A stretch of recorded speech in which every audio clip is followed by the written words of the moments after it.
Thank you so much, Rick. Thank you, one and all. Thank you for joining us on this Sunday. And the entire reason why we are talking right now is to understand how are we dealing with cardiovascular surgeries during this particular COVID pandemic. And I'm Dr. Adil Sadiq from Sakra World Hospital. Now, thanks to the current situation, we've come across different kind of symbols that we're quite familiar with, like you have the no parking symbol, the restroom symbol, the no smoking symbol, the recycle symbol. Well, there is a new symbol that everybody across the world is getting used to. And what is this new symbol? It is this, the no COVID symbol. Well, the COVID-19 virus has beaten all rock stars, Bollywood stars, trended every particular Twitter page for the past 6 months, and it's continuing to do so. And in the bargain, it's posing a lot of new challenges for the entire system, so much so that every single aspect of life has changed and probably forever.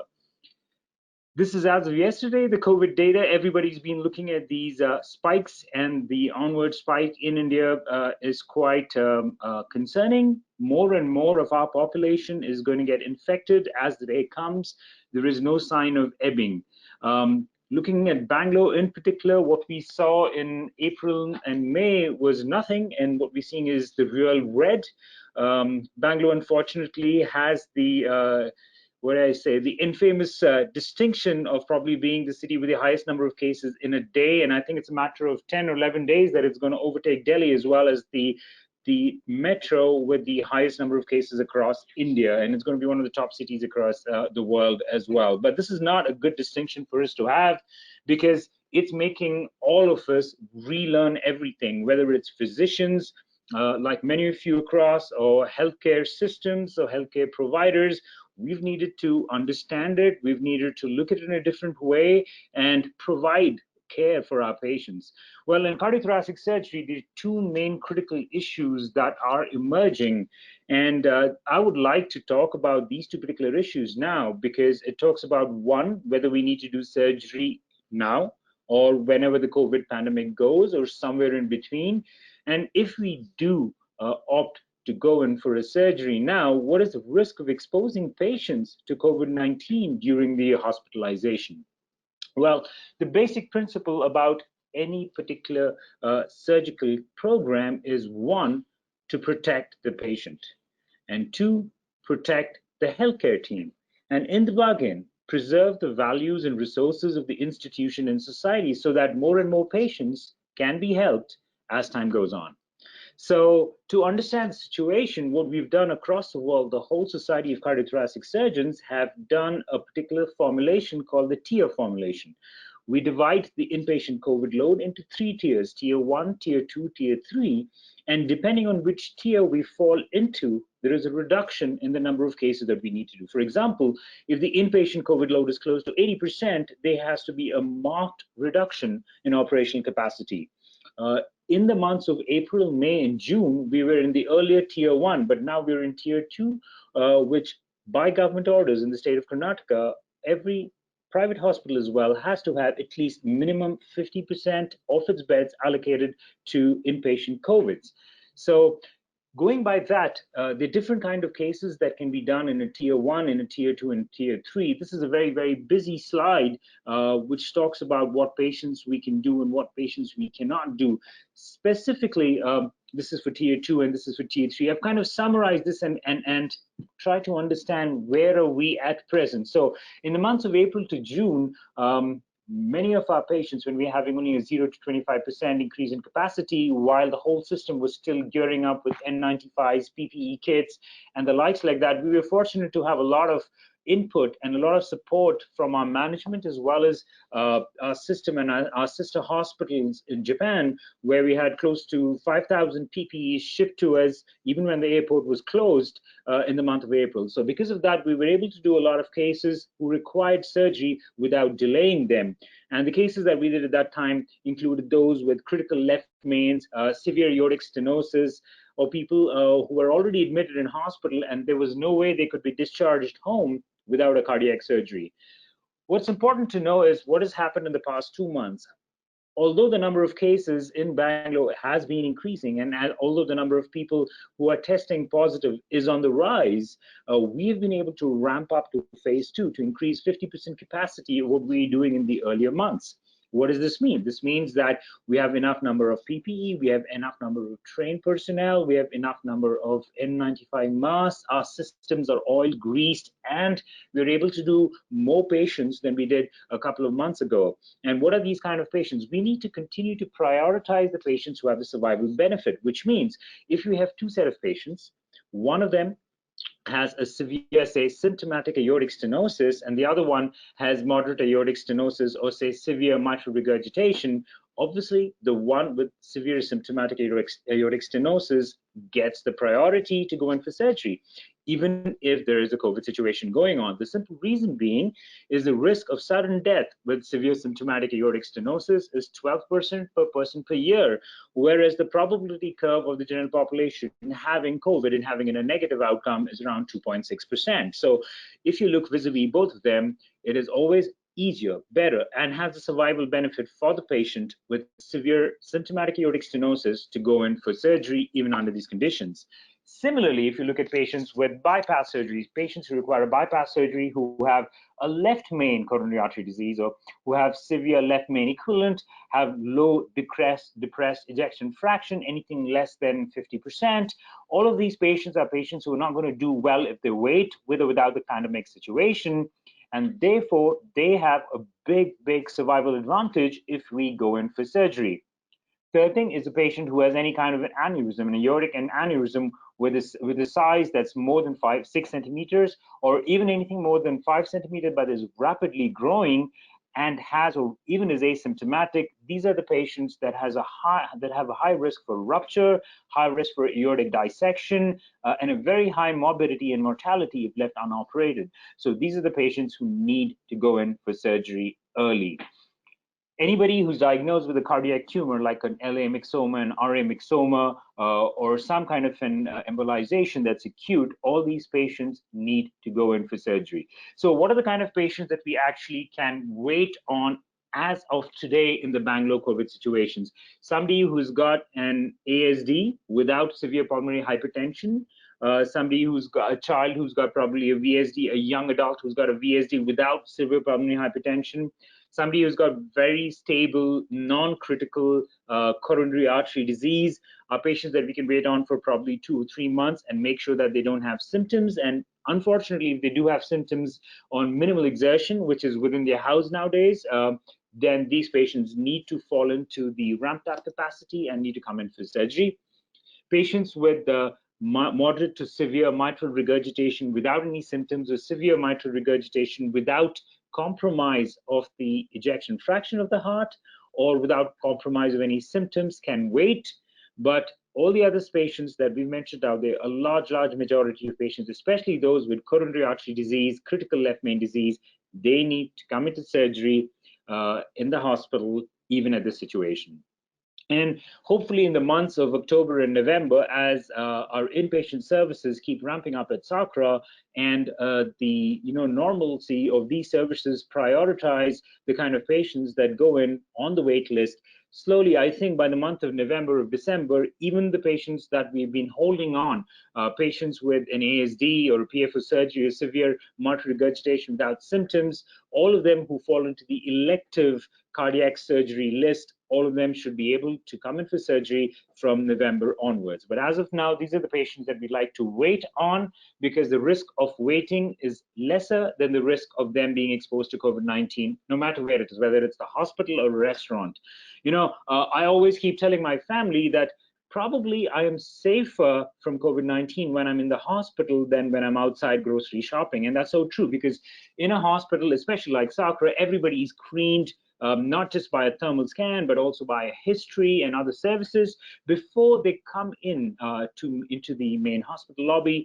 The COVID segment is an absolutely different segment, and I'll be talking about that. And using these policies, we have been able to successfully, I would say, we proudly say that we're one of the few cardiac centers that have been able to ramp up our cardiac facilities and provide for services in these COVID times. And the reason we've been getting here is because we've been following certain principles, and I call them the 10 commandments. And what are these 10 commandments? Very, very different from the original 10 commandments. We've realized that, all ICU beds are in extreme shortage. And along with the ICU beds, the allied healthcare workers, like those like the nurses or the respiratory therapists, all of them are also in acute shortage. So we started triaging them. We started ramping up the ICU beds, ramping up, actually having new hires. When many of the people across the country I know are facing termination of his services, fortunately, we've been actually ramping up our hiring services. We've had an active HR team which has been getting up more people with these kind of skills into our system. We've started using the tier platform to reschedule or delay elective surgery. In the time period and the resources that we've delayed elective surgeries, especially in the month of April, May, and June, we've used our resources to build up programs to make the surgery safer for patients now. And what we've done is been following the simple golden rule of do the emergency surgery, the urgent procedure, without which we feel that the patient has a very, very high risk, even in COVID times. And this includes patients, like I said, unstable angina, patients who have acute heart failure, anybody who has an infection of the heart called endocarditis, severe symptomatic aortic stenosis, and things like that. It's very important for us to discuss with the patient and the family that even though they may not be COVID positive prior to surgery, there is always a possibility, if they don't care, that they may become positive later on once they go home or once they interact. So we need to make them aware that just surgery is not the end all and be all of it, but it's a continual process of protecting yourself from COVID-19. We also like to explain that if a COVID-19 patient develops, if a patient is COVID positive and we take them up for surgery, then the risk of surgery is significantly higher, which means we test everybody for COVID-19. We always use the RT-PCR. We do have some sensitivity of false negative. We overcome that by doing a CT scan for every patient who is COVID negative prior to surgery. It's not an extra investigation. For a lot of the surgeries that we do, a CT scan is one of the prior preoperative investigations. So we get a CT scan, correlate that with the symptoms and the RT-PCR test. I also tell them that if a COVID positive patient needs surgery, the risk of a bypass, which is probably 1 or 2%, amplifies to 20 to 25%. And this data has come to us right from Italy and Wuhan. So many times if a patient is COVID positive, I always give them the epitaph, say, wait on for 7 to 10 days. You're going to be negative. Once you're negative, we check the inflammatory markers, put you on steroids, and then take you up for surgery, thereby decreasing the risk of surgery from 20% down to only 2-3%. So ideally, we treat every patient as a COVID-19 or every attendant of the patient as COVID-19. Basically, we tell the patients you need to even mask up when you're in the ward, attenders to mask up all the other time. We've identified areas of maximal risk in the clinical pathway, clinical traces within the hospital, and we have been able to tackle these problems. An important thing we need to understand is no other surgery requires as many blood transfusions as cardiac surgery, and these times, blood is a very, very rare resource. Blood doesn't grow on trees. The blood bank is populated because of blood donors. And as time goes on, it's going to be very difficult to get blood donors. We've been trying to promote, make people understand that it's safe to come in and donate blood. And the gift of giving blood is the cycle of life. It's very important for that. We've also been using a tool called the SES. It's the American Database Research Utilization Tool, which helps us analyze which stage are we at, how much can we do, is our hospital geared up? And using these resources, we've been able to provide more and more services to COVID-19 patients. Now, specific indications of ECMO, we need to understand, especially with the advent of our very, very beloved singer SPV, who was on ECMO. I've got 100 calls from all across the country saying, Adil, we know you have an ECMO program. Is so-and-so fit for an ECMO? We need to understand that an ECMO is a possibility, but it is a very, very high-risk possibility. It inflames the already inflamed lungs even more. It is only temporary in nature. It cannot cure COVID-19. It only supports till your body actually recovers from it. Data from the Indian ECMO database has shown that the results from ECMO are very poor, with more than 90% of people who go on ECMO don't really make it. The average duration of ECMO for these patients has been close to 27 days. So ECMO is an expensive device, and it's not very, very effective. It's like giving 10 bottles of tocilizumab in one go and hoping something's going to happen. So that's something we need. And the last but not the least is very important for the entire team to understand that, we need to protect ourselves first. We need to protect the patient, protect the team, and protect the whole system, whether we're working as a cardiac surgeon or just as a nurse or as an intensivist. So I think following these 10 commandments, we've been able to mitigate the exposure risk. We've totally divided, thanks to Toyota engineering, we've been able to separately make a COVID suspect zone to a COVID negative zone. We've been able to duplicate the whole set of services, including a lot of CT scans, duplicate a set of healthcare personnel, separate ICU, separate OT for COVID patients in a separate segment of the hospital. So it's like really the Gemini factor. We're running a duplicity of many things and a duplicate set of services. In the areas that have been known COVID, it's been very, very strict screening, thermal digital scans, even for all the employees.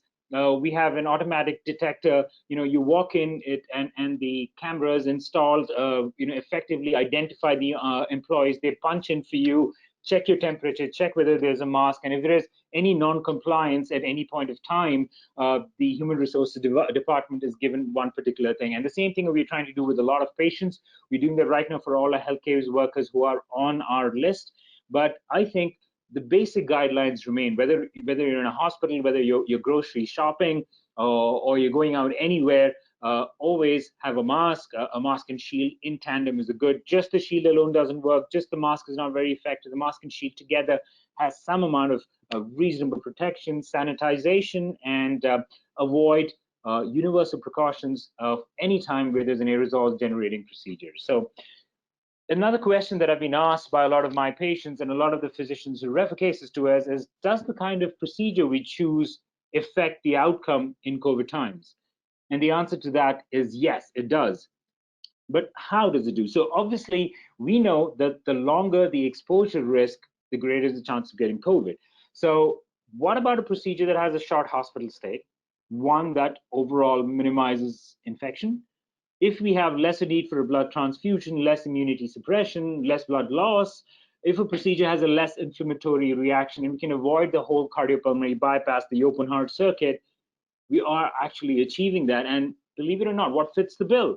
It's actually procedures like the least invasive surgery have the same advantage. So much so that out of 100 patients who have come to me, more than 90% of the patients we've operated in COVID time has been minimal access, least invasive surgery, because I feel that, it's not the cosmesis, it's the faster return, the faster time you're out of hospital, the lesser chance of blood transfusion or infection. All of them add up to a faster recovery and a safe recovery for patients. For those who are uninitiated with least invasive cardiac surgery, it basically means we're operating on the heart without cutting the bone. We're using special instrumentations like endoscopes to provide significant benefits. And this is in contrast with a traditional cardiac operation, which is a sternotomy, a 10 to 11-inch incision, recovery period around 4 to 6 weeks. We use or may not use the heart-lung machine. And this is the standard traditional approach. What are the procedures that we can do through minimal access surgery? We can do mitral valve repairs, a replacement, aortic valve replacement, beating heart, multi-vessel, coronary artery bypass grafting, closures of ASDs, and even if you want surgery for abnormal rhythm. So this particular gentleman had a minimal access, a CABG, and that small scar under his nipple, that's the area that we've accessed the whole surgery. This particular patient is a mitral valve replacement.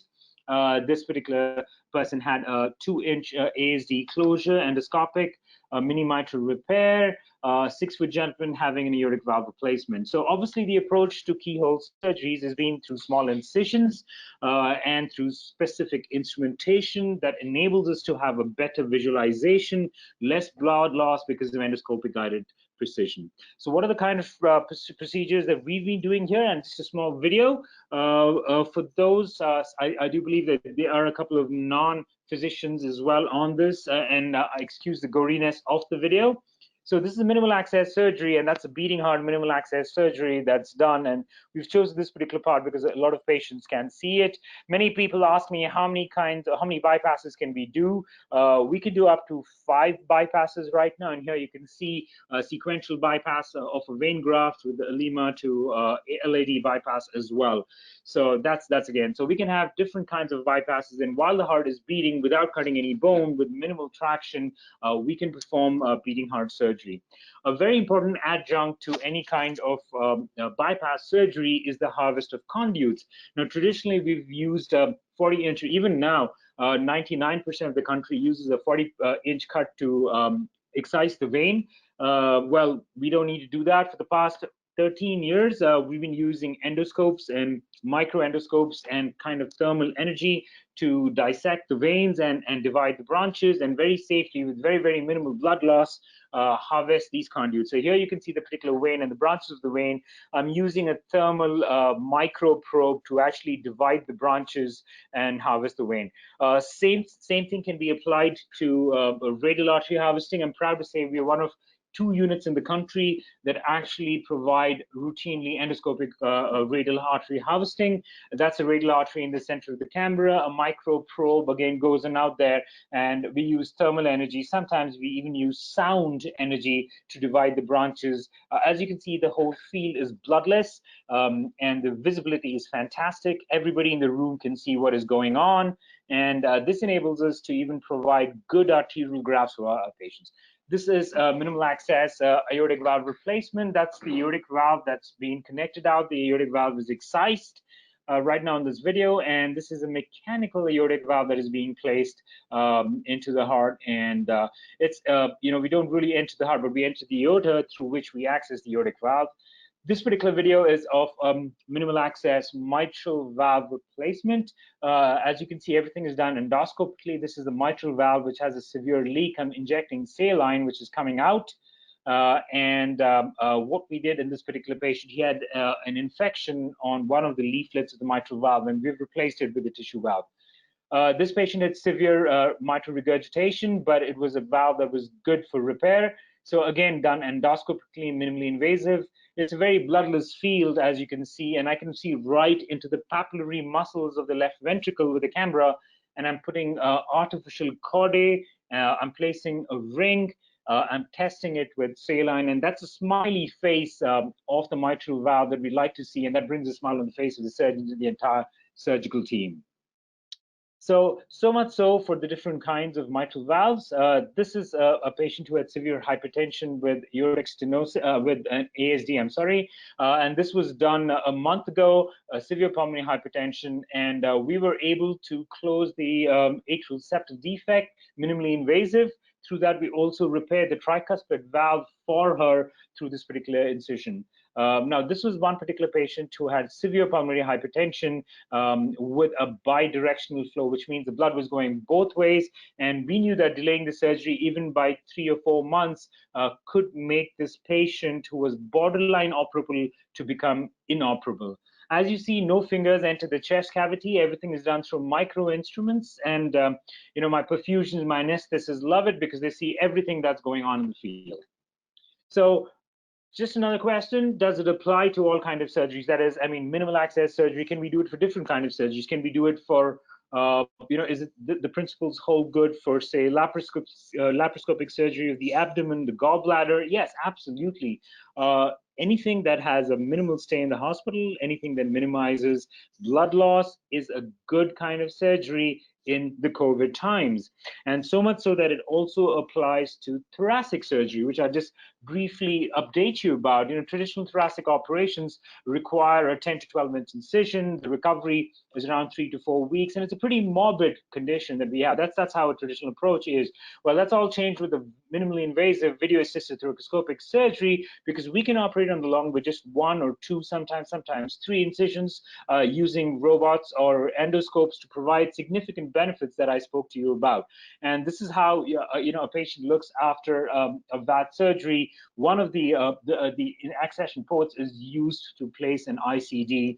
The kind of procedures that we can do by VATS include VATS resections, segmentectomies, lobectomies, lymph node dissections, tumor excisions, any kind of empyema procedures, bulectomies, decortications, even spine-based procedures, and also epicardial lead placements. So a short video on a Uniport access surgery. Let me see if that is working. That's great. So this particular gentleman had a large tumor of the thymus, and I'm using a harmonic scalpel that is a sound-based energy device because it's very close to the heart and the nerves. And this is done through one port. One port means it's called a Uniport, or just one small incision of 1 inch in the chest wall. And using special angled scopes through the one incision itself, we are able to remove the entire tumor, as you can see, in a bloodless field.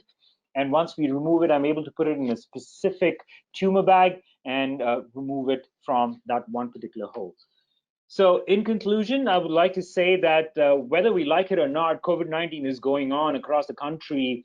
COVID-19 is progressing, but at the same time, so is heart disease, lung disease, and all of the kind of disease. They are working overtime. So let's not forget that our patients who require heart or lung treatment need to attend their physicians, need to attend their specialists, or if they need surgery, undergo surgery, they need to undergo surgery. What's important that we've learned in ramping up our operations is first to stratify the risk of the patient, know what is the risk in waiting, know what is the risk in going in for surgery. Once we do that, we need to stratify the type of the hospital that we are in. Fortunately, here at Sakura, we've been able to ramp up from phase 1 to phase 2, and very soon in the next month or so, we should be able to ramp up to stage 3 to be able to provide all kinds of services. Once we do that, we need to strictly follow the 10 commandments for risk mitigation to reduce the chance of a negative outcome for our patients. And if we follow this strictly and adhere it to every single member of the team, we can provide safe outcomes for heart and lung surgery, even in the times of Corona. Well, thank you so much for your time.